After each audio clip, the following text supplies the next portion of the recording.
नमस्कार। आज हम लोग गढ़वाल वॉक्स की टीम, मेरा नाम है प्रिंस गिरी और हम लोग आज खड़े हैं कमलेश्वर महादेव मंदिर में, जो अलकनंदा नदी के वाम भाग पर स्थित है और ये श्री क्षेत्र में का सबसे पौराणिक स्थल है। आज हमारे यहाँ आने का एक मुख्य कारण ये है कि यहाँ पर अचला सप्तमी के दिन एक घृत कमल का अनुष्ठान किया जाता है, जो पूरे भारतवर्ष में सिर्फ यहीं पर होता है और यही इसकी एक विविधता है। तो आइए आज हम जानते हैं यहाँ के परम पूजनीय महंत श्री 108 आनंदपुरी जी से कमलेश्वर महादेव के बारे में और इस अनुष्ठान के बारे में। महंत जी नमस्कार।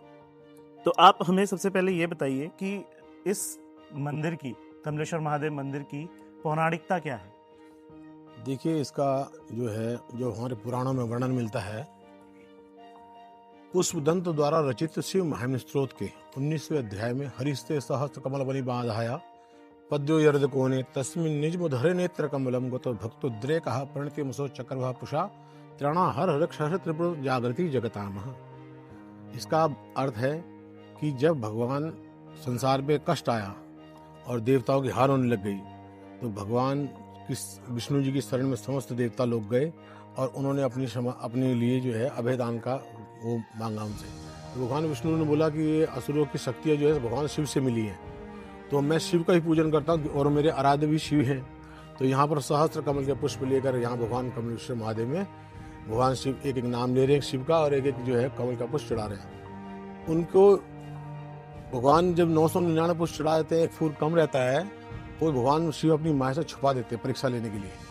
तो जो भगवान विष्णु जी ने बोला एक फूल कम रह गया है, तो मैं अपना एक नेत्र चढ़ा देता हूँ, क्योंकि संसार मेरे नेत्र को भी कमल रूपी नेत्र बोलता है, पूजा खंडित हो जाएगी अगर मैं उठूंगा तो ऐसे भाव से उन्होंने अपने नेत्र का संकल्प जैसे करा, भगवान शिव ने छुपाया कमल वापस दे दिया और उन्हें सुदर्शन चक्र की प्राप्ति हुई। यही वह स्थान है जहाँ भगवान विष्णु जी को सुदर्शन चक्र मिला।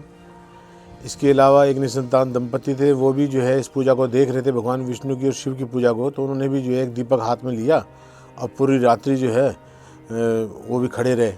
तो प्रातःकाल माता पार्वती के आग्रह पर भगवान शिव ने उन्हें संतान का वरदान दिया। और दूसरे अनुष्ठान के बारे में आप हमें कुछ बताएंगे? ये तारकासुर नाम का एक राक्षस हुआ, उसने यहाँ ब्रह्मा जी से वरदान प्राप्त किया कि वह मरे ना। तो ब्रह्मा जी ने बोला ऐसा तो संभव नहीं है, तुम कुछ और वरदान मांगो। तो उसने ध्यान लगाया, तो उन्होंने कहा कि भगवान शिव की पहली पत्नी जो सती है, दक्ष की कन्या, वो सती हो गई है।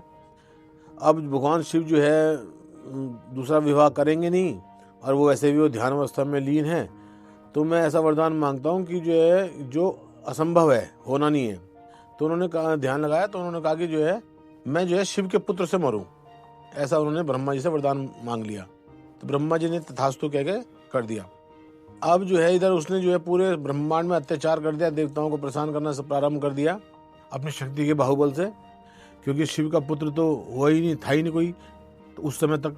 तो सभी लोग माता जगत जननी की शरण में गए। माता जगत जननी ने कहा ठीक है, मैं हिमालय पुत्री के रूप में जन्म लेती हूँ, और बचपन से भगवान शिव को वो भी पति रूप में चाहने के लिए प्रार्थना करने लगी।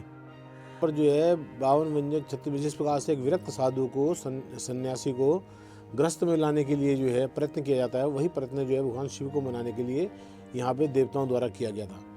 और यह पूजा यहाँ पर होती है, तो भगवान शिव को 3 सांग पांग पूजा होती है, जिसके 6 आवरण होते हैं।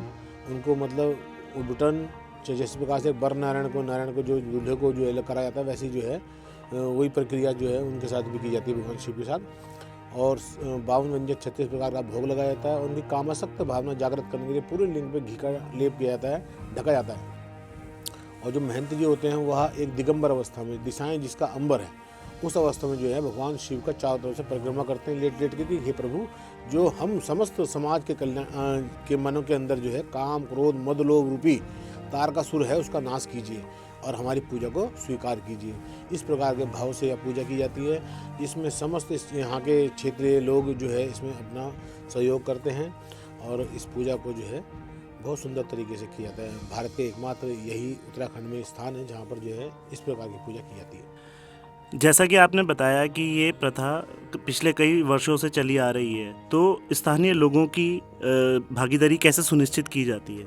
देखिए, पूर्व समय में यहाँ मंदिर की बहुत सी भूमि थी, लगभग समस्त भूमि क्षेत्र कमलेश्वर मंदिर की गूंठ है, ये सब जानते हैं, सबको पता है। तो ये भूमियाँ क्या होता था, ठीक है रोडकों के रहने के लिए थी, लेकिन उनका एक वो बना था कि आप जो है उसके बदले में, रहने के बदले में कुछ ना कुछ अपना अंशदान देंगे, जिससे कि वो भूमि आपको फलीभूत होगी। तो ये पूर्व से चला आ रहा है, पहले के लोग करते थे, लेकिन बीच में क्या हो गया कि हमारे को समाज को और मठ मंदिरों को अलग करने के लिए इस प्रकार की कूटनीति की गई। लेकिन लोग अभी भी मानते हैं, और आज भी जितने भी कार्य होते हैं सब वो यहीं के लोगों के सहयोग से होते हैं। सभी के सहयोग से। बिल्कुल। तो जैसा कि आपने सुना महंत जी से कि ये कमलेश्वर महादेव मंदिर ढूंढ है, तो ढूंढ का जो मतलब मैं आपको थोड़ा सा बताना चाहूँ, वैसे तो आप सभी लोग जानते होंगे, तो ये एक दान करी हुई भूमि होती है, जो कि यहाँ के 64 गांवों से जो हम सुनते आ रहे हैं कि 64 गांवों ने, और वो भी विभिन्न अलग अलग, सिर्फ श्रीनगर के ही नहीं, पूरे उत्तराखंड के अलग अलग तहसील या अलग अलग क्षेत्र के लोगों से, जिलों से ये 64 गांवों से ये धरती दान करी गई थी, इसीलिए इसे गूट कहा जाता है। और इस अनुष्ठान में भागीदारी सभी की होती थी पहले से और आज भी है। और जो घृत है, घृत कमल का मतलब जो है कि घृत मतलब घी, तो इसमें शिवलिंग को पूरा घी से ढका जाता है। और इस अनुष्ठान की पूरे भारतवर्ष में सिर्फ यहीं पे होता है, और इसकी विविधता यही है कि यहाँ पर महंत जी दिगंबर अवस्था में आकर के लोड परिक्रमा करते हैं, जब पूरा श्रृंगार होने के बाद। ये जो घृत कमल का अनुष्ठान है, ये अचला सप्तमी के दिन होता है, जो बसंत पंचमी के एक दिन छोड़ने के बाद जो सप्तमी आती है। और इस अनुष्ठान को, जैसे कि महंत जी ने बताया, कि ये शिव जी को मनाया जा रहा है शादी के लिए, और ये ठीक महाशिवरात्रि से पहले ही होता है। तो आप लोगों से यही अनुरोध है कि आप लोग आए, अपनी भागीदारी इस अनुष्ठान में सुनिश्चित करें। धन्यवाद।